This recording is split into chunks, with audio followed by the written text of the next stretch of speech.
बिस्मिल्लाहिर्रहमानिर्रहीम, अस्सलाम वालेकुम। मैं आप तमाम लोगों को पर्ल सिक्योरिटीज की जानिब से खुशामदीद कहता हूँ।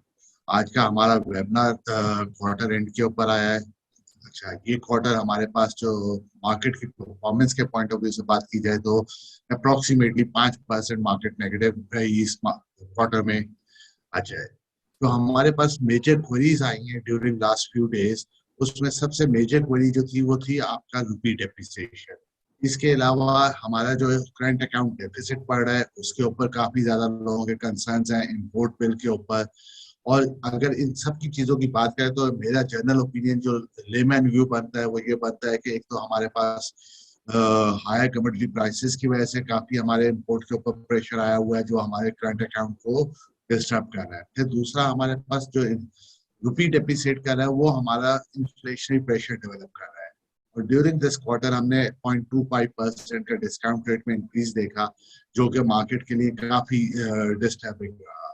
तो इन सब के ऊपर मैं यावर से कहूंगा कि अपना ओपिनियन हमारे साथ शेयर करें। मेरे साथ यावर मौजूद है, हमारे हेड ऑफ रिसर्च। तो ओवर टू यू यावर। बिस्मिल्लाहिर्रहमानिर्रहीम, सल्लल्लाहु ताला अलैहि वसल्लम। Thank you very much Tahir भाई। अच्छा, सबसे पहले इकोनॉमी को डिस्कस करते हैं क्योंकि जो ज़्यादातर क्वेरीज है और जो लोगों का इंटरेस्ट भी है वो इकोनॉमी के हवाले से है। काफ़ी कंसर्न है लोगों की, सबसे ज़्यादा जो है वो करंट अकाउंट के हवाले से। करंट अकाउंट में बेसिकली क्योंकि थोड़ी सी पैनिक वाली सूरत ज़रूर है। अगर मैं आपको यहाँ पे करंट अकाउंट की आमतौर पे लोग 1 या 2 महीने के उसको व्यू पे देख रहे होते हैं कि करंट अकाउंट क्या रहा है, मगर ये जो प्रेशर होता है ये आमतौर पे ये पहले से क्रिएट हो रहा होता है जो फिर जाके एक बबल की सूरत में बनता है और फिर लोगों को ज्यादा जो है वो कंसर्न शो करता है। पिछले साल हुआ ये था कि हमारा करंट अकाउंट सरप्लस था, तो आखिरी के जो 5-6 महीनों के अंदर हमारा डेफिसिट भी आया वो उसने उसको ऑफसेट किया, तो नेट हम जो है वो स्लाइटली हमने जो है ना वो जो है वो नेगेटिव करंट अकाउंट बैलेंस के साथ एंड किया था। मगर अगर आप इस ग्राफ के अंदर देखें तो आपको नजर आएगा कि लास्ट ईयर जो है ये प्रेशर है वो नवंबर से क्रिएट होना शुरू हो चुका था। यानी नवंबर से लेके अब तक अगस्त के अंदर अभी तक हम एक दफा भी करंट अकाउंट सरप्लस के अंदर नहीं है।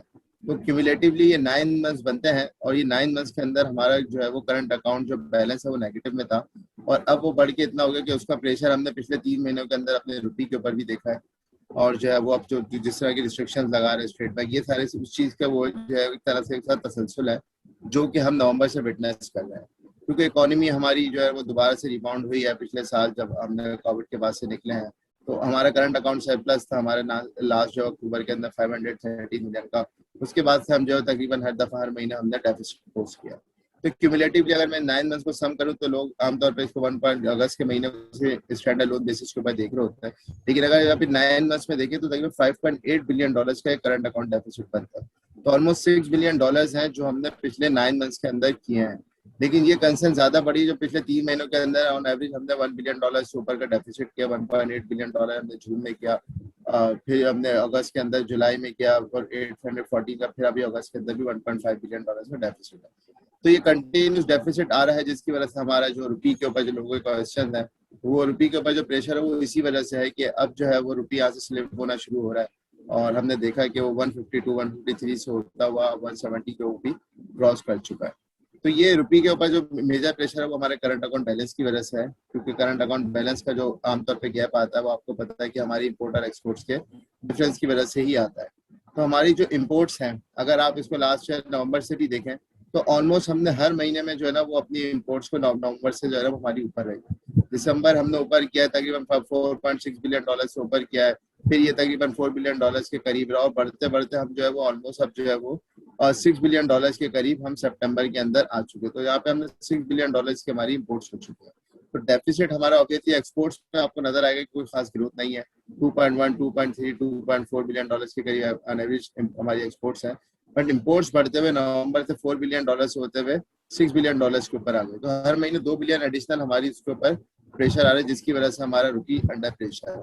तो रुपये जो है वो हमारा अभी फिलहाल प्रेशर के अंदर ही है और लगता यह है कि जब तक ये हमारी इम्पोर्ट्स को हम किसी तरीके से काउंटर ना करें तो रुपये हमारा जो है वो फिलहाल रुकेगा नहीं। जो पॉजिटिव चीज यहाँ पे थोड़ी सी है वो रियल इफेक्टिव एक्सचेंज रेट के हवाले से कि वो अभी फिलहाल 100 से नीचे है। तो क्योंकि ग्लोबल का जो है वो बाकी करेंसी भी जो है वो वीक हो रही है अगेंस्ट जो है वो डॉलर, तो इस वजह से हमें रियल इफेक्टिव एक्सचेंज रेट अभी फिलहाल 100 से नीचे नजर आ रहा है। बट हमारे पीकर पे डेप्रिसिएशन हमारी अपनी इम्पोर्ट्स की वजह से है जो कि फिलहाल ये लग रहा है कंटिन्यू रहेगा। बात करें यहाँ पे स्टेट बैंक के इम्पोर्ट कवर की, जो हमारा इम्पोर्ट कवर है वो भी जो काफी डिक्लाइन हो गया था, 3 टाइम से नीचे आ गया था। अब वो थोड़ा सा इम्प्रूव हुआ है क्योंकि हमारे, आपको पता है कि जो हमारे स्टेट बैंक के रिजर्व है वो पिछले दिनों $2.8 बिलियन से बढ़े आफ्टर IMF रिसीव। तो IMF के कुछ जो है वो ग्लोबल जो उन्होंने फंडिंग की है तकरीबन उसमें पाकिस्तान को $2.8 बिलियन मिले, तो उसकी वजह से हमारे स्टेट बैंक के रिजर्व अभी तकरीबन क्लोज टू $220 बिलियन है। बट तो हमारा इम्पोर्ट कवर बेहतर है, बट अदरवाइज जो है वो इम्पोर्ट कवर 2 से नीचे है और 3 से नीचे है। इसकी वजह से जो है वो हमारे जो है वो एक थोड़ा सा कंसर्न भी IMF प्रोग्राम के हवाले से भी लोगों की क्रिएट हो रही है। अच्छा, अगर यहाँ पे बात करें, हमने इम्पोर्ट्स की बात करी, तो इम्पोर्ट्स में काफ़ी जो है ना वो चीज़ है, हमने रिसेंटली देखा स्टेट बैंक ने जो अपनी इम्पोर्ट्स को कर्टेल करने के लिए है, जो ऑटो फाइनेंसिंग हो रही है बहुत ज़्यादा, उसके हवाले से एक नई पॉलिसी लेकर आए जिसका ऑटो फाइनेंसिंग को बेसिकली जो है वो डिस्करेज कर रहे हैं। इम्पोर्ट्स के ऊपर फाइनेंसिंग खत्म की है, इसके अलावा जो डेट रेशो है वो बढ़ा दिया है, फाइनेंसिंग के हवाला जो डाउन पेमेंट्स होती हैं वो बढ़ाई है। और अब जो रिसेंटली स्टेट बैंक ने जो इम्पोर्ट्स के ऊपर 100% कैश मार्जिन कर दिया है काफ़ी कमोडिटीज के ऊपर, तो तकरीबन 400 प्लस कमोडिटीज है जिनके ऊपर अब कैश मार्जिन 100% से ऊपर है। ये सारे इनिशिएटिव्स आमतौर पर जब भी लिए जाते हैं जब आपको अपनी इम्पोर्ट्स को जो है वो कम करना होता है, तो आपको इम्पोर्ट्स को यहाँ पे डिस्करेज करना है, जिसकी वजह से हम जो है वो ये सारे फैक्टर्स देखें और आगे चल के ये चीज़ फर्दर हमें नजर आ सकती है। इम्पोर्ट्स के अंदर जहाँ पर हमें नजर आती है कि कमी की जा सकती है, यहाँ पे अगर आप कुछ देखें तो सबसे इम्पोर्टेंट जो हमारा जो इम्पोर्ट बिल है उसका पार्ट अब पेट्रोलियम ग्रुप्स है। तो पेट्रोलियम जो है तकरीबन वो लास्ट ईयर अगर हम अगस्त के अंदर देखें हमने $745 मिलियन का किया था और अब वो बढ़ के तकरीबन $1.4 बिलियन, ऑलमोस्ट डबल हो गया। तो और ये पिछले मंथ ऑन मंथ भी तकरीबन 34% का राइज है। इसके अंदर पेट्रोलियम प्रोडक्ट्स भी है जिसके अंदर हम जो रिफाइंड प्रोडक्ट्स भी इंपोर्ट कर रहे होते हैं, इसके अलावा क्रूड ऑयल भी आ रहा होता है। इसके अलावा जो मेजर इसके अंदर हम जंप भी देखेंगे वो नेचुरल गैस LNG जो है हम इंपोर्ट करते हैं उसके अंदर काफी बड़ा जंप है। तो लास्ट ईयर के हिसाब से तो 486% का जंप है, काफी सिग्निफिकेंट जंप है। तो ये ओवरऑल पेट्रोलियम प्रोडक्ट्स के अंदर, और यही हमारी सबसे मेजर इंपोर्ट है।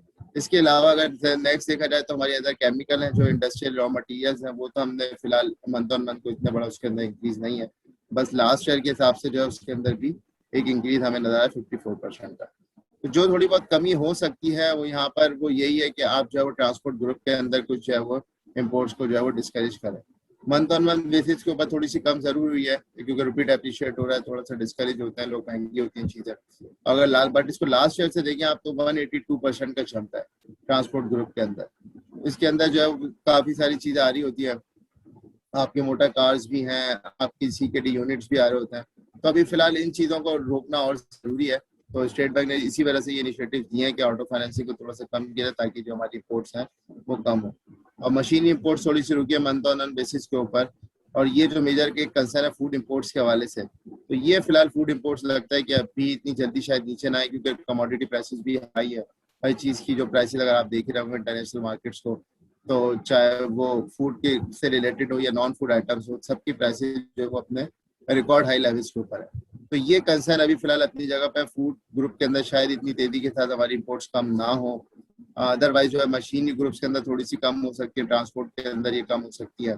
और यहाँ जो इंडस्ट्रियल रॉ मटेरियल्स है, हमारे मेटल है, एग्रीकल्चर प्रोडक्ट्स है, टेक्सटाइल ग्रुप है, इनके अंदर भी कम हो ये थोड़ा सा मुश्किल लगता है क्योंकि उनका फिर डायरेक्टली इंडस्ट्रियल एक्टिविटीज के ऊपर इम्पैक्ट आता है। तो एक ये भाई जगह थी जो स्टेट बैंक को भी नजर आई कि ट्रांसपोर्ट ग्रुप को थोड़ा सा डिस्करेज किया जाए, यहाँ की जो गाड़ियाँ क्योंकि लग्जरी आइटम्स में आती हैं उनको कम किया जाए, तो जो एक अच्छा स्टेप है करंट अकाउंट बैलेंस को काउंटर करने के लिए। इसके अलावा अगर एक्सपोर्ट्स को देखा जाए तो एक्सपोर्ट्स के अंदर कोई ऐसे सिग्निफिकेंट नंबर्स नहीं है जो हमारे ट्रेड डेफिसिट को कम कर सकें। ओवरऑल जो ग्रोथ है 4% की ग्रोथ है मंथ ऑन मंथ बेसिस के ऊपर, ईयर बेसिस के ऊपर अच्छी ग्रोथ है 55% की, बट ऑब्वियसली वो नंबर नहीं है कि जो आपको ओवरऑल हम कह सके काफी इंकरेजिंग नंबर हो। तो ये कंसर्न अभी अपनी जगह पर मौजूद है। और ये जो हायर का वो जो हमारा इम्पोर्ट है अभी फिलहाल लगता है ये कि इम्पोर्ट्स इतनी जल्दी नीचे नहीं आएंगी, बट ये कि जो लग्जरियस इम्पोर्ट्स है उनको कम किया जा सकता है। थैंक यू जावर। इसके अलावा आप हम जरा आगे चलते हैं। एक तो कमोडिटीज प्राइसेस के ऊपर आपका क्या ओपिनियन है कि हम एक कॉमन फिनोमेना सुनते हैं रिगार्डिंग सीमेंट सेक्टर के हाई ऑयल प्राइसेस $190 पे चले गए हैं। Same is the case with Brent है, आयरन और ईच एंड एवरी प्रोडक्ट को अगर आप देखें तो कमोडिटी प्राइसेस बहुत ऊपर जा रही है। एक तो वो कंसर्न आ जाता है। फिर इसके ऊपर आपका क्या ओपिनियन है, कहाँ पे आप इन्हें ईज ऑफ होता देख रहे हैं या इधर ये कोविड वाला सीजन या आपके जो ट्रांसपोर्टेशन के इश्यूज है, सप्लाई चेन इश्यूज है, इसकी वजह से ये है या इसके पीछे कोई और रीजन है? इसके ऊपर आपका ओपिनियन क्या है? देखिए, इस कमोडिटीज के अंदर ग्लोबली सिर्फ पाकिस्तान का लिए अभी रिस्क नहीं है, ग्लोबल जो इकोनॉमीज है उनके लिए हायर कमोडिटी प्राइसेस एक बड़ा रिस्क है। जो और इसमें जो बुरी खबर वो ये है कि जो डिमांड है अभी फिलहाल अपनी जगह पे जो इंटैक्ट है, और जो सप्लाई साइड है इशू वो अभी तक एडजस्ट नहीं किए जा सके। तो इसकी वजह से अगर कोई ये समझता है कि 1 या 2 महीने के अंदर कमोडिटी प्राइसेस के अंदर वापस हम साइकिल देखेंगे कि नीचे आते हुए कमोडिटी प्राइस बहुत जल्दी नीचे आ जाएंगे दफा, तो ये बहुत मुश्किल सिनेरियो है सबसे। और इसमें जो अगर हम वर्स्ट के सिनेरियो ये है कि अगर काफी हार्श विंटर्स होती हैं इस दफा और कोई कोल की शॉर्टेज होती है ग्लोबली, और जिस तरीके से अभी हम देखना, और क्रूड ऑयल की डिमांड बढ़ना शुरू हो जाती है, क्रूड ऑयल के प्राइसेस बढ़ते हैं, साथ में एलएनजी के प्राइसेस बढ़ते हैं, तो एक क्राइसिस जो है ना, जिसको हमने लास्ट ईयर हमने कोविड क्राइसिस देखा था, हम इस दफा कमोडिटी क्राइसिस भी देख सकते हैं। तो ग्लोबल इकोनॉमीज को जिस तरह कोविड ने इम्पैक्ट किया है, कमोडिटीज भी इम्पैक्ट कर सकती है ओवरऑल जो इकोनॉमीज को, क्योंकि जो कंसर्न अभी फिलहाल अपनी जगह पर मौजूद है। यहाँ पे अरब लाइट की बात कर लूँ तो अरब लाइट के आप प्राइसेस देख लें कि जब से उसने लो किया लास्ट ईयर अप्रैल से, उसके बाद कंटिन्यूसली राइज है इसके अंदर, और अभी इतने $80 पर बैरल को टच कर गया है। तो अभी भी $78 के $79 के करीब है अरब लाइट प्राइसेस हमारे, जो कि पिछले साल के मुकाबले में काफी ज्यादा है। तो ये पाकिस्तान जैसी इकोनॉमीज और हमसे रिलेटेड जो इकोनॉमीज हैं, जो इम्पोर्ट के ऊपर अपने इन्हिसार करती हैं, जिनकी करेंसी भी जो है वो बहुत ज्यादा, इनके पास रिजर्व नहीं है उसको मैनेज करने के लिए, तो ये खबर हमारी जैसी इकोनॉमीज के लिए इतनी अच्छी नहीं कि कमोडिटी प्राइसेस बढ़ना शुरू हो जाए। तो ना सिर्फ अरब लाइट ऑयल प्राइसेस, जिसके अंदर हम देख लें कि ग्लोबल एक डिमांड रिवाइवल है, तो इसके जो ट्रिगर्स हैं आमतौर पर आपको पता है कि एक तो चले इकोनॉमी बेहतर होगी, लेकिन जो दूसरी जो अल्टरनेट फ्यूल्स हैं उनकी शॉर्टेज शुरू हो गई है। कोल की शॉर्टेज जिस तरीके से अगर हम देखें तो कोल के जो प्राइसेस है अपने रिकॉर्ड हाई लेवल्स के ऊपर चलेगा। यहाँ पे करंटली $193 पर जो मैट्रिक टन के करीब आ गए। उसका मेजर रीजन यही है कि यूरोप के अंदर एक गैस प्राइसेस का जो है वो काफी हाइक हो गया है, तो लोग कोल के ऊपर शिफ्ट हो रहे हैं। इसी तरह तो जब कोल की प्राइसेस बढ़ी है तो चाइनीज इकोनॉमी भी उसके ऊपर हर्ट हो रही है, क्योंकि सप्लाई साइड वैसी नहीं है जो आज से 3 साल पहले होती थी।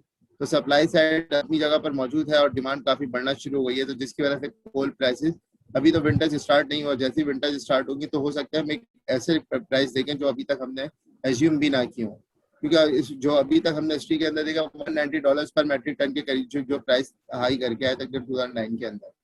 तो अगर ये प्राइसेस वापस से बढ़ते हैं 250-300 के करीब चले जाते हैं, तो ये वो लेवल्स हैं जो कभी भी हमने नहीं देखे वापस। तो अगर ये हमारी सीमेंट इंडस्ट्री हो गई, या जो हम कोल के ऊपर अपनी जो है वो इलेक्ट्रिसिटी प्रोड्यूस कर रहे होते हैं, तो ये उनके लिए काफी जो है ना वो कंसर्निंग है, क्योंकि उसके ओवरऑल जो हमारी कॉस्ट ऑफ प्रोडक्शन है वो बढ़ जाएगी, और जिसकी वजह से हमारी जो एक इन्फ्लेशनरी सिनेरियो वो क्रिएट होगा। तो कोल के अंदर ये थ्रेट अभी मौजूद है सीमेंट सेक्टर के लिए और जो पावर जनरेशन वाले हैं उनके लिए, कि कोल की जो प्राइसेस फिलहाल नीचे आती हुई नजर नहीं आ रही। तो अगले जो जनवरी आमतौर पर जो अगर मैं पिछला हिस्टोरिकल ट्रेंड देखूं तो होता ये था कि जब कोल विंटर से पहले बढ़ना शुरू होता, अक्टूबर से लेकर दिसंबर तक बढ़ता था, फिर जनवरी ऑनवर्ड से नीचे आ रही थी प्राइसेस। अभी फिलहाल ये लगे क्योंकि जिस तरह लेट होती जा रहे हैं विंटर्स आमतौर पे, तो अगर ये नवंबर, दिसंबर, जनवरी, फरवरी, तो ये 3-4 महीने अगर प्राइसेस ऊपर रहती है और ये अपना रिकॉर्ड हाई लेवल फर्दर जो है ना वो बड़ा मेंटेन करती हैं, तो ये हमारे सीमेंट सेक्टर के लिए भी और जो है वो ग्लोबल जो है वो इलेक्ट्रिसिटी जो है वो जनरेशन के लिए ये अच्छी खबर नहीं है, क्योंकि इसकी वजह से हर चीज़ ही महंगी हो जाएगी। तो हमारी हम लोकल इकोनॉमी के ऊपर बात करें तो इन्फ्लेशनरी इम्पैक्ट हम देखेंगे, वो चीज़ हमें अभी नजर आएगी, और जो इन्फ्लेशन है वो कंटिन्यू रहेगा, जिसकी वजह से आपको पता है कि स्टेट बैंक ने अभी रिसेंटली एक रेट हाइक किया, वो चीज़ दोबारा से हो सकती है। अच्छा, हमारा अभी इस क्वार्टर में, लास्ट क्वार्टर जो था हमारा रिजल्ट सीजन का क्वार्टर था, जिसमें फुल ईयर के रिजल्ट्स आए और बैंकिंग सेक्टर के हाफ ईयर के रिजल्ट्स आए। ऑल्दो रिजल्ट्स रिलेटिवली बेहतर आए, लेकिन अभी हमने रिसेंटली विटनेस किया है 0.25% का इंक्रीज डिस्काउंट रेट में। अदर देन दैट थोड़ा सा हमारे पास जो इन्फ्लेशन बढ़ रही है उसके अगेंस्ट आपकी expectation regarding upcoming monetary policy, कि आप कहाँ पे इंटरेस्ट रेट को जाता हुआ देख रहे हैं और उसकी इम्प्लीकेशन गोइंग फॉरवर्ड हमारे कॉर्पोरेट सेक्टर के रिजल्ट प्रॉफिटेबिलिटी के ऊपर क्या आएगी, और आप क्या फोरकास्ट कर रहे हो कि क्या लगता है आपको नेक्स्ट क्वार्टर में या से दिसंबर एंड के ऊपर जो हमारे हाफ ईयर का एंड होगा उसके ऊपर कॉर्पोरेट प्रॉफिटेबिलिटी हमें कहाँ किस हद तक मार्केट के लिए सपोर्टिव होगी, प्लीज। अच्छा, जिस तरह आपने कॉर्पोरेट रिजल्ट्स की बात की तो बहुत सारी कंपनी ने अपना फिजिकल ईयर एंड भी किया, कुछ का ये हाफ ईयर एंड भी है। तो फिजिकल ईयर की अगर बात की जाए तो फिजिकल ईयर के हिसाब से तो हमारी जो सिक्लिकल्स है उन्होंने आउट परफॉर्म किया ऑब्वियसली, क्योंकि लास्ट ईयर ऑलमोस्ट सारी कंपनी जो है वो लॉसेस के अंदर थी। तो इस साल FY21 के अंदर जिनका सारी कंपनी के आए तो इसमें मेजर आपको नजर आएगा सीमेंट्स में लास्ट टाइम लॉस था 5 बिलियन का, 37 बिलियन का प्रॉफिट है। इस तरह OMCs का भी प्रॉफिट जो है वो 5.4 बिलियन का लॉस है, 34 बिलियन का ओवरऑल सेक्टर ने प्रॉफिट जनरेट किया है।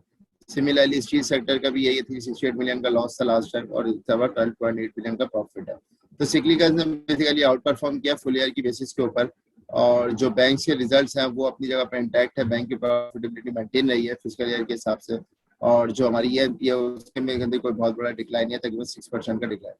बट जो क्वार्टर ऑन क्वार्टर बेसिस के ऊपर, जिसकी वजह से आपको मार्केट के अंदर हमने देखा कि रिजल्ट्स के ऊपर मार्केट के लिए इतने एक्साइटिंग रिजल्ट्स नहीं थे। तो उसकी वजह ये थी कि मार्केट ने बेसिकली जो है वो जो सीमेंट्स के रिजल्ट तो उसके अंदर क्वार्टरली बेसिस के ऊपर 57% का अभी तक का डिक्लाइन। मेजर रीजन उसके डिक्लाइन का यही कि उनके जो ग्रॉस मार्जिन है वो श्रिंक हो रहा है, क्योंकि जो कोल प्राइसेस है वो बढ़ते जा रहे हैं, रुपी डेप्रिसिएशन हो रही है। और इसके अलावा दीगर जो ऑयल प्राइसेस बढ़े उसका भी एक इम्पैक्ट है, पावर टैरिफ बढ़े उसका एक इम्पैक्ट है। तो इसकी वजह से इनकी कॉस्ट ऑफ प्रोडक्शन बढ़ी है, तो इनकी gross margin across the board जो सारी कंपनीज के अंदर ही श्रिंक होते हुए हमें नजर आए। इसके अलावा स्टील सेक्टर के रिजल्ट्स भी यही ऐसे ही है, 23% का तकरीबन इसके अंदर डिक्लाइन है। फर्टिलाइजर के अंदर 22% का डिक्लाइन है। तो मेजर जो क्वार्टरली जो डिप्रेस हम जिसको अर्निंग्स कह रहे हैं लोग, वो बेसिकली लोग क्वार्टर बेसिस के ऊपर उसको देखते हैं। लास्ट टाइम जब मैंने ये अपना वेबिनार किया था तो उसके अंदर मैंने बताया था कि अगर आपने देखना है कि रिजल्ट्स के बाद कोई स्टॉक परफॉर्म करेगा या नहीं करेगा, तो आपको चाहिए उसको क्वार्टरली बेसिस के ऊपर उसके रिजल्ट्स को देखें। तो आपको खुद से आइडिया लगा सकते हैं कि आप जो स्टॉक मार्केट की परफॉर्मेंस किस तरीके से होगी। तो मेजॉरिटी कंपनीज के अंदर जो है वो कोई ऐसा एक्साइटिंग नंबर नहीं है क्वार्टरली बेसिस के ऊपर कि हम बोलें कि स्टॉक मार्केट जो है वो काफी अच्छा परफॉर्म करेगी। एक नॉर्मल सी ग्रोथ है, कुछ कंपनीज जिस तरह बैंक्स में देख लें आपको फ्लैट 8% है, ENP में 11% है, कोई सब्सटेंशियल ग्रोथ हमें नजर नहीं आए क्वार्टरली रिजल्ट्स के अंदर। तो इसी वजह से जो हमारी जो अर्निंग है वो डिप्रेस रही है। अगर मैं कंपनी वाइज बात करूं तो यहाँ पर बेसिकली ये जो टेबल है ये शो कर है जिन कंपनी के ये ग्रीन में आपको नजर आ रहे हैं, तो ये बेसिकली उनके क्वार्टरली रिजल्ट्स भी अच्छे हैं और उनके फुल ईयर बेसिस के ऊपर भी रिजल्ट अच्छे हैं। और जिनका आपको रेड नजर आ रहा है तो उनके दोनों साइड पे जो है वो नेगेटिव है, मतलब क्वार्टरली बेसिस के ऊपर भी उनके रिजल्ट में कोई खास इंक्रीज नहीं आया, उनका डिक्लाइन आया। और जो नॉर्मल आपको नजर आ रहे हैं विदाउट कलर, तो इसका मतलब ये कि उनके फुल ईयर की बेसिस के ऊपर रिजल्ट अच्छा है, मगर क्वार्टरली जो है वो खास ग्रोथ नहीं। तो अगर आप बैंकिंग सेक्टर में देखें तो बैंकिंग सेक्टर की मेजॉरिटी कंपनीज अच्छा परफॉर्म किया फुल ईयर बेसिस के ऊपर भी, क्वार्टरली बेसिस के ऊपर भी। इसमें अगर आप बड़ी बैंक्स में देखें तो आपको मीरान बैंक का अच्छा रिजल्ट नजर आएगा, दोनों में फुल ईयर बेसिस के ऊपर भी हाफ ईयर के ऊपर भी 11% की ग्रोथ है। इसके अलावा HBL के रिजल्ट बहुत अच्छे हैं, 19% की ग्रोथ है इसके अंदर, क्वार्टरली बेसिस के ऊपर 68% की ग्रोथ है। इसी तरह लाइट बैंक की 16% क्वार्टर ग्रोथ नजर आ रही है। MCB के अंदर अच्छी ग्रोथ है 11 to 12% की। इसके अलावा बड़े बैंक्स में अगर बात करें हाँ, तो UPL के अंदर आपको फुल ईयर बेसिस के ऊपर तो अच्छा रिजल्ट नजर आ रहा है, मगर क्वार्टरली है एक डिक्लाइन।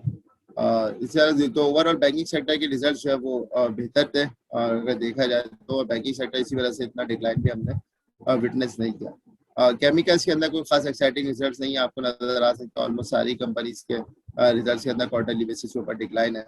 टेक्नोलॉजी के रिजल्ट फिर भी बेहतर है, टेक्नोलॉजी सेक्टर में सिस्टम का रिजल्ट अच्छा था, 52% का क्वार्टरली बेसिस के ऊपर इंक्रीज है और फुल ईयर बेसिस के ऊपर 42% का इंक्रीज है। इसी तरह एविंसियन का जो ये जो हाफ ईयर का रिजल्ट है उसके अंदर उसका भी 35% का फर्स्ट हाफ के अंदर हमें इंक्रीज नजर आ रहा है। पहल के रिजल्ट भी अच्छे थे, क्वार्टरली बेसिस के ऊपर अच्छी 133% की ग्रोथ आई है। और लास्ट टाइम ये लॉस में था पिछले हाफ के अंदर, इस हाफ के अंदर 1.3 बिलियन का प्रॉफिट है। शेल के रिजल्ट में लॉस आया, दोनों साइड के ऊपर कोई खास एक्साइटमेंट नहीं है इसके रिजल्ट्स के अंदर। और बाकी मेजर में फर्टिलाइजर के अंदर भी आपको नजर आएगा कि कोई भी कंपनी ने कोई ऐसा आउट परफॉर्म नहीं किया। फूड सेक्टर के भी सिमिलरली ऐसे रिजल्ट्स हैं, कोई एक्साइटमेंट नहीं है फिलहाल, और नंबर्स के अंदर भी कोई सिग्निफिकेंट हमें जम नजर नहीं आ रहा। फार्मास्यूटिकल की बात की जाए तो फार्मास्यूटिकल के रिजल्ट जो है वो फिर भी रिलेटिवली बेहतर है। फर्स्ट हाफ के अंदर ऑलमोस्ट हाई नून एबट दोनों ने अच्छा परफॉर्म किया है, और क्वार्टरली बेसिस के ऊपर भी एबट के रिजल्ट जो है वो बेहतर है। इसी तरीके से लेदर सेक्टर के रिजल्ट्स में भी कोई खास जो बड़ा इंक्रीज हमें नजर नहीं आया। पावर सेक्टर में भी कोई खास एक्साइटमेंट नहीं है रिजल्ट्स के अंदर। तो ओवरऑल जो ये रिजल्ट्स हैं तो उसमें आपको नजर आ रहा होगा कोई भी हम ऐसे नंबर्स नहीं है कि हम बोले कि उसके बेस के ऊपर आप जो है वो रैली एक्सपेक्ट कर सकते हैं मार्केट के अंदर। तो मार्केट ने बेसिकली अपने फंडामेंटली जो है ना वो नंबर्स को ही एक तो कह सकते हैं कि इनकॉर्पोरेट किया है। आगे चलते हैं। सीमेंट सेक्टर की मैंने बात की, सीमेंट सेक्टर के आप देख सकते हैं कि फुल ईयर के रिजल्ट्स थे इनके, फुल ईयर की बेसिस के ऊपर इनके रिजल्ट्स हो, लास्ट टाइम तो ऑलमोस्ट लॉसेज में थे, इस दफा काफी बड़े प्रॉफिट है। मगर यहाँ क्वार्टरली देखें तो तकरीबन सभी कंपनीज के अंदर डिक्लाइन है, किसी भी एक कंपनी के अंदर आपको जो है वो यहाँ से कोई प्रॉफिट के अंदर इंक्रीज नजर नहीं आएगा। मैपल लीफ 83% डाउन है, अटक सीमेंट 64%, लकी 67%, इस तरह डीजी 62, 90%, फ्लाइंग सीमेंट। तो इसी वजह से जो हमने काफी 40-50% की करेक्शन देखी है प्राइसेस के अंदर सीमेंट सेक्टर के अंदर, उसके मेजर रीजन उनके फंडामेंटल रिजल्ट्स ही है। और इसका मेजर रीजन मैंने आपको पहले हाईलाइट किया कि वो हायर गोल्ड प्राइसेस की वजह से है। इसी तरह स्टील सेक्टर पे आते हैं तो स्टील सेक्टर को भी आपको नजर आएगा क्वार्टरली बेसिस के ऊपर काफी बड़ा डिक्लाइन है। ईएनपी सेक्टर के रिजल्ट जो है वो फ्लैट ही है। पीपीएल की लास्ट टाइम भी 20, इस दफा क्वार्टरली बेसिस के ऊपर अच्छी ग्रोथ है 20% की। और कॉल की भी जो है वो पाकिस्तान ऑयल फील्ड्स की ग्रोथ तकरीबन 89% की। तो ईएनपी के रिजल्ट अच्छे हैं, इस वजह से उनकी प्राइसिंग के अंदर हमने कोई बड़ी चेंजेस होती हुई नहीं देखी। इस तरीके से गिलास सेक्टर की बात करें तो भी कोई खास जो है प्राइस प्रेशर ही नजर आ रहा है इनके अंदर भी, इनकी भी कॉस्ट ऑफ प्रोडक्शन बढ़ रही है तो प्रॉफिटेबिलिटी हर्ट हो रही है। इसी तरीके से जो है अगर आप पेपर एंड बोर्ड में आए तो पेपर एंड बोर्ड के अंदर भी आपको नजर आएगा कि सेंचुरी पेपर एंड बोर्ड का रिजल्ट फुल ईयर बेसिस के ऊपर तो अच्छा था, 94% की ग्रोथ थी, बट जो है वो क्वार्टरली बेसिस के अंदर इसके अंदर डिक्लाइन आया। ओएमसीज की बात करूं तो ओएमसीज के रिजल्ट भी फुल ईयर की बेसिस पे तो अच्छे थे, मगर क्वार्टरली बेसिस के ऊपर कोई बड़ा जंप हमें नजर नहीं आ रहा कंपनीज के अंदर। तो इसी तरीके से रिफाइनरी सेक्टर ने काफी अंडर परफॉर्म किया है, पीआरएल एनआरएल सबके रिजल्ट के अंदर जो है वो डिक्लाइन ही है। इस तरह टेक्सटाइल के रिजल्ट में भी कोई खास एक्साइटमेंट नजर नहीं आ रही, वो भी क्वार्टर बेसिस के ऊपर डिक्लाइन होते हुए नजर आ रहे। ऑटोज की बात करें तो ऑटो सेक्टर ने भी काफी अंडर परफॉर्म किया है और उसका मेजर रीजन भी उनके रिजल्ट ही है। तो यहाँ पे तकरीबन जो है वो इंडस के रिजल्ट के अंदर सिर्फ अच्छी ग्रोथ नजर आई 22% की, अदरवाइज जो है वो बाकी कंपनी के अंदर भी डिक्लाइन हुई है। तो ये है जो इनके फुल ईयर के रिजल्ट्स आए हैं उसके अंदर भी आपको नजर आएगा फुल ईयर की बेसिस के ऊपर तो उनके रिजल्ट्स ठीक है, मगर क्वार्टरली बेसिस के ऊपर कोई खास जो है वो रिजल्ट्स के अंदर हमें जो है वो कोई बड़ी ग्रोथ होती भी नजर नहीं आई। अच्छा जी, थैंक यू यावर। थोड़ा सा आप ब्रीफ कर दे इसके ऊपर भी कि आप गोइंग फॉरवर्ड आपको क्या सिनेरियो लग रहा है। अदर दैट एक चीज जो हमारे पास मैं आपसे और ओपिनियन सीख करना चाहूंगा कि अभी हमारे पास एक लास्ट फ्यू डेज से हम एक चीज विटनेस कर रहे हैं कि हमने सुनी कि यूएस सेनेट में कुछ सेनेटर्स ने एक बिल प्रेजेंट किया रिगार्डिंग अफगानिस्तान और पाकिस्तान के ऊपर सैंक्शंस का उसमें जिक्र है। My personal take is that के पाकिस्तान के ऊपर सैंक्शंस लगने के चांसेस तकरीबन ना होने के बराबर है, तो वो हमारे लिए इतना कंसर्न नहीं है, लेकिन बेहतर है कि उसके ऊपर आप भी अपना ओपिनियन मेरे साथ हम लोगों के साथ शेयर कर लें। ओवर टू जी यू। सर। जी तो अच्छा, इससे पहले मैं आउटलुक के ऊपर आने से पहले जो के स्टैंडर्ड की इंडेक्स की परफॉर्मेंस है सितंबर के महीने के अंदर, क्योंकि वो काफी बड़ा डिक्लाइन आया तो लोगों के लिए कंसर्न है। तो सितंबर के महीने के अंदर तकरीबन 5% का डिक्लाइन है और ये पिछले 3 महीने के अंदर मार्केट डिप्रेस रही है और 3% महीनों के अंदर मार्केट ने अच्छा परफॉर्म नहीं किया। लेकिन अगर आप इसको हिस्टोरिकली भी देखें कि जब भी पिछले 2-3 महीने इस तरह गुजरे हैं मार्केट के जहाँ पे मार्केट ने अंडर परफॉर्म किया, तो उसके बाद एक अच्छी हमें रिकवरी देखने में मिली है मार्केट के अंदर। तो यही चीज दोबारा से एक्सपेक्ट की जा सकती है कि मार्केट ने पिछले 3 महीने के अंदर काफी जो है ना वो स्लो परफॉर्मेंस रही है। तो जो अक्टूबर का महीना है वो रिलेटिवली पिछले 3 महीनों से बेहतर हो सकता है। बट जो अभी मार्केट कैपिटलाइजेशन की बात करें तो मार्केट कैपिटलाइजेशन हमारी कंटिन्यूसली डिक्लाइन हो रही है, क्योंकि मार्केट परफॉर्मेंस भी ऐसे ही ऑलमोस्ट बड़ी जितनी भी कंपनी है सभी के प्राइसेस के अंदर एक डिक्लाइन हमें नजर आए। तो ऑलमोस्ट अभी $48 बिलियन के करीब हमारा मार्केट कैप है। ऑयल शेल वॉल्यूम जो है वो भी लो है। जून के बाद जून में हमने तकरीबन हाईएस्ट वॉल्यूम विटनेस किए थे, ऑन एवरेज 913 मिलियन शेयर्स का काम हुआ था। उसके बाद तकरीबन 300 to 400 मिलियन शेयर्स का मार्केट के अंदर काम हो रहा है।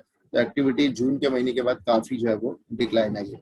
इसके अलावा ट्रेडिंग वैल्यू की बात की जाए तो वो भी कम ही है जून के महीने से एज कम्पेयर टू तकरीबन $84 मिलियन के करीब जो हमारी एवरेज ट्रेडिंग वैल्यू है। रिटर्न्स की बात करें जिस तरह हमने क्वार्टरली रिजल्ट्स देखे तो तकरीबन सभी कंपनीज के रिजल्ट्स में जो है वो डिक्लाइन था। तो वही चीज पिछले 3 महीने में हमने नजर आई कि वो मार्केट फॉरवर्ड लुकिंग होती है, मार्केट ने उस चीज को पहले से इनकॉर्पोरेट किया हुआ रिजल्ट्स को। तो वो आपको नजर आ सकता है कि सभी कंपनीज के रिजल्ट्स के अंदर तकरीबन जो वो डिक्लाइन था और सभी के प्राइसेस के अंदर भी जो है वो डिक्लाइन है।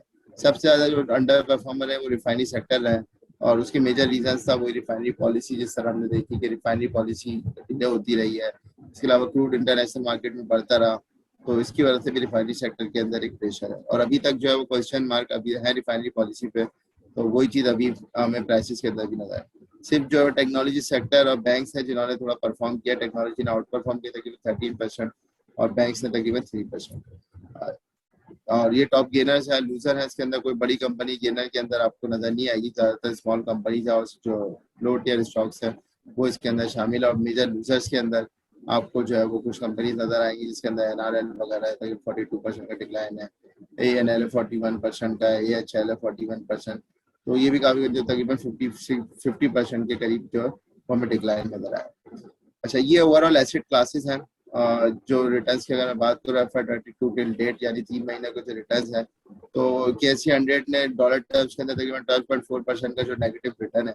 और ये अगर इसको एज कम्पेयर इमर्जिंग मार्केट के साथ में कंपेयर करूँ तो हमने अंडर परफॉर्म किया पिछले 3 महीने। वर्ल्ड जो मार्केट MSCI वर्ल्ड मार्केट 3.6% का रिटर्न दिया और इमर्जिंग मार्केट्स के अंदर 5% नेगेटिव है। तो हमने तकरीबन सभी मार्केट से जो है वो एक तरह से पुअर परफॉर्म किया है पिछले 3 महीने के अंदर। और कमोडिटीज की बात की जाए तो कमोडिटीज के अंदर जो ब्रांड तकरीबन 3% अप है। इसके अलावा गोल्ड प्राइसेस जो है वो कम हुई है। ऑयल प्राइसेस 68% फर्दर बढ़ गई है, लास्ट ईयर भी 100% बढ़ी थी as compare to last year, अभी 3 महीने के अंदर 68% ये बढ़ चुकी है। इसी तरीके से स्टील प्राइसेस भी जो है वो कंटिन्यूसली बढ़ी रही है, 11% का उसके अंदर भी इंक्रीज है। तो ऑलमोस्ट ये सारी करेंसीज जो है वो अगेंस्ट USD बढ़ी रही है, डेप्रिशिएट हो रही है, और USD तकरीबन 7% बढ़ा है अगेंस्ट जो है वो डिफरेंट करेंसी। तो ये ओवरऑल था। अब आपका जो सवाल है वो मार्केट आउटलुक के हवाले से, तो देखें जो सबसे पहले आपने सवाल किया US सेनेट का, तो US सेनेट के अंदर एक बिल हुआ है, उसके अंदर बेसिकली इन्होंने उसके 6 महीने का एक तरह से टाइम दिया है कि उसके ऊपर पूरी इंक्वायरी की जाए कि अफगानिस्तान में बेसिकली जो पिछले 20 साल के अंदर हुआ उसके अंदर US ने कहाँ किन किन पॉइंट्स के ऊपर यूज किया और क्या वजूहत थी उनकी। और उसके अंदर उन्होंने बोला कि पाकिस्तान का जो रोल है उसको भी हाईलाइट किया जाए, पाकिस्तान ने कहाँ कहाँ जो है वो कहाँ कहाँ पाकिस्तान की तरफ से जो है ना वो इस तरह की कोई नेगेटिव चीज हुई है US के लिए। तो वो चीज है उसके अंदर। अब 6 महीने की इंक्वायरी का टाइम है और इस तरह के बिल पास आमतौर पे पिछले 20 सालों में काफी दफा हुआ, जिस तरह आपने करेक्टली हाईलाइट किया इस चीज को। और आई थिंक ये अभी चीज चलेगी क्योंकि जो US वेस्टर्न इंटरेस्ट है वो अफगानिस्तान के अंदर अब वो रिलेटिवली कम होगा है, तो चांसेस बढ़ गए कि यहाँ पे जो प्रेशर है वो पाकिस्तान के ऊपर बिल्ड किया जा सके। तो ये जो थ्रेट है अब ये ऑनगोइंग है और फिलहाल ये चलता रहेगा। और पाक US रिलेशनशिप जो है वो काफी टाइम हमने देखा काफी खराब भी हुई है, और पहले जो पैसे आते थे CSF वगैरह के वो भी खत्म हो चुके थे, और अब जो है वो इस तरह के थ्रेट दिए जा रहे हैं कि शायद कोई नई पाबंदियां लगाई जाए। बट लेट्स सी, क्योंकि ये काफी इस तरह की चीज है, थोड़ा पॉलिटिसाइज है इशू के, और कोई फंडामेंटली इस तरह नहीं है। पाकिस्तान ने जिस तरह पीस टॉक्स के अंदर सपोर्ट किया है US को एग्जिट करने के लिए, फिर जो डिफरेंट कंट्रीज के लोग थे उनको यहाँ से एग्जिट कराया पीसफुली, तो इसके अंदर पाकिस्तान का जो ओवरऑल जो किरदार वैसे तो पॉजिटिव नजर आ रहा है। बट ऑब्वियसली इसके अंदर टाइम लगेगा कि US इसको किस तरीके से देखता है, और वहाँ पे जो है वो डिफरेंट लॉबीज भी काम करती है पाकिस्तान के अगेंस्ट जो है, तो उनको पाकिस्तान किस तरीके से कैटर करता है। तो ये थ्रेट है अभी फिलहाल, ये भी जो लग रहा है कि ये ऑनगोइंग रहेगा और अगले कुछ महीनों तक ये चीजें इसी तरीके से शायद जो है वो डोल ड्रॉप्स के अंदर चलती रहेगी। अब इसमें जो मेजर है वो IMF का रिव्यू है अक्टूबर के महीने के अंदर, 4 अक्टूबर से स्टार्ट हो रहा है। अब IMF के रिव्यू के अंदर जो मेजर चीज है जो IMF की डिमांड थी वो एनर्जी टैरिफ के हवाले से थी, पावर टैरिफ के और गैस प्राइसेस के हवाले से, सर्कुलर डेट के हवाले से थी, स्टेट बैंक के रोल के हवाले से थी। तो जहाँ जब तक प्राइसेस की बात है तो पावर टैरिफ भी हमने देखा कि जो गवर्नमेंट ने उसको रेज किया है, गैस प्राइसेस भी हम बढ़ाने वाले हैं अगले कुछ दिनों के अंदर, उसका भी नोटिफिकेशन इशू कर देगा उबरा। तो हर चीज पास ऑन हो रही है। इसके अलावा जो हमने रुपी डेप्रिसिएशन देखी है तो इसके अंदर इसका मतलब ये कि स्टेट बैंक की तब भी कोई इंटरवेंशन नहीं है मार्केट्स के अंदर, क्योंकि मैनेज फ्लोट है अभी हमारा जो रुपी है, तो वो एक तरीके से डिफरेंट करेंसीज के अकॉर्डिंगली ही परफॉर्म कर रहा है। तो उस साइड से भी हमें जो थोड़ा सा रिव्यू कि इस दफा जो हमने इंटरेस्ट रेट रेस किए हैं तो वो चीज भी शो करती है कि स्टेट बैंक काफी प्रोएक्टिव है कि जो हमारे कई बैलेंसेस हैं करंट अकाउंट के हवाले से हम उसको एडजस्ट कर रहे हैं। तो IMF का रिव्यू होपफुली जो है वो थोड़ा सा स्ट्रिक्ट जरूर होगा कि इन सारी चीजों को पास ऑन किया जाए। तो कंज्यूमर्स के end of point of view से देखा जाए तो वो थोड़ा सा प्रेशर रहेगा अगले कुछ महीनों के अंदर, क्योंकि जब भी प्राइसेस पास ऑन होंगी तो इन्फ्लेशनरी प्रेशर क्रिएट होगा इकोनॉमी के अंदर। बट जो है वो इकोनॉमिकली काफी अच्छा होगा कि अगर हम IMF प्रोग्राम के अंदर आ जाते हैं तो जो हमारे जो इनफ्लोज वगैरह है वो फिलहाल दोबारा से स्टार्ट होंगे, और एक जो फिजिकल बैलेंस है, फिजिकल जहाँ पे करंट अकाउंट हमारा आमतौर पे डेफिसिट होता है तो फिजिकल डेफिसिट भी काफी बढ़ जाता था, तो अगर हम IMF के अंदर ना हो तो ये फिजिकल साइड के ऊपर हमें थोड़ा सा रिलीफ मिलेगा, फिजिकल साइड हमारी थोड़ा सा प्रॉपर चलेगी। और जिस तरह स्टेट बैंक प्रोएक्टिवली इस दफा जो करंट अकाउंट को मैनेज कर रहा है, तो होपफुली ये कि हम एक अच्छे एंड के ऊपर IMF के अंदर जो है दोबारा प्रोग्राम के अंदर शामिल हों। और बट जो कंसर्न रहेगा लोगों का अक्टूबर के महीने के अंदर, मेरा ख्याल है कि वही लोगों का फोकस रुपी के हवाले से भी रहेगा। रुपी को काफी जो है प्रॉपरली फोकस करना है। इसके अलावा जो कमोडिटी प्राइसेस हैं उसका इम्पैक्ट भी हम मार्केट के ऊपर रोजाना देखते ही है। तो कमोडिटी प्राइसेस, रुपी डेप्रिसिएशन, ये दो मेजर फैक्टर्स हैं जो इस महीने भी लोग फोकस में रखेंगे। इसके अलावा जो इसका IMF रिव्यू होगा, जो जो प्राइसेस वगैरह बढ़ती है हमारी, का जो एनर्जी टैरिफ बढ़ते हैं या जो ग्लोबल कमोडिटी प्राइसेस हैं उसका इम्पैक्ट इन्फ्लेशन के ऊपर क्या आएगा और सेकेंडरी मार्केट्स उसको किस तरीके से देखती है, ये भी बहुत इंपॉर्टेंट है। क्योंकि हमने आमतौर पे देखा सेकेंडरी मार्केट जो रेट है उसको पहले से इनकॉर्पोरेट कर लेती है, और अगर सेकेंडरी मार्केट झील यहाँ से बढ़ती है अक्टूबर के महीने के अंदर, तो लोग एक्सपेक्ट करेंगे कि अब जो है ना, जो दूसरी मॉनेटरी पॉलिसी है जो हमारी नवंबर के अंदर आएगी, उसके अंदर हम फर्दर जो है वो रेट इंक्रीज देंगे। तो ये दोनों चीजें भी हैं, इसको भी जो है काफी जो स्टॉक मार्केट प्लेयर्स है उसको फोकस में रखेंगे। तो आई थिंक हमें सेकेंडरी मार्केट डील्स को देखना चाहिए कि सेकेंडरी मार्केट उस बारे में क्या सोच रही है, और स्टेट बैंक बेसिकली कितने और फर्दर जो इनिशिएटिव लेने जा रहे हैं इस महीने करंट अकाउंट को एड्रेस करने के लिए। तो ये 3-4 मेन फोकस है। देखा जाए तो चैलेंजेस नजर आ रहे हैं अक्टूबर के अंदर भी ओवरऑल मार्केट के अंदर, और ऐसा कोई पॉजिटिव बड़ा ट्रिगर नहीं है, चाहे वो ग्लोबली देखा जाए या लोकली देखा जाए, कि जो मार्केट को यहाँ से रैली में कन्वर्ट कर सके। तो मार्केट थोड़ा सा जो जिस तरीके से अभी डिप लिया मार्केट के अंदर, तो फंडामेंटली एक रिबाउंड जरूर आ सकता है मार्केट के अंदर। बट मेरे अपने ओपिनियन के हिसाब से जो न्यूज़ वगैरह फ्लो है उसको देखते हुए यहाँ से कोई एक्सटेंडेड रैली मार्केट के अंदर फिलहाल नजर नहीं आती। काफी डिटेल में आपने सारी चीजें एक्सप्लेन कर दी। इसके साथ ही हम लोग आपसे इजाजत चाहेंगे। हमारे ये एड्रेसेस हैं, अगर आप लोगों की क्वेरी हो, हमारे क्लाइंट्स तो सारे फेमिलियर हैं इन नंबर्स के साथ। अगर आप हमारे क्लाइंट नहीं भी हैं तो इन नंबर्स पे या इस ईमेल एड्रेस पे हमें अपनी क्वेरीज भेज सकते हैं। हमारे लिए आपकी क्वेरीज को एड्रेस करना बायसे खुशी होगा। ठीक है, इंशाल्लाह नेक्स्ट वेबिनार में आपसे फिर मुलाकात होगी। अल्लाह हाफ़िज़।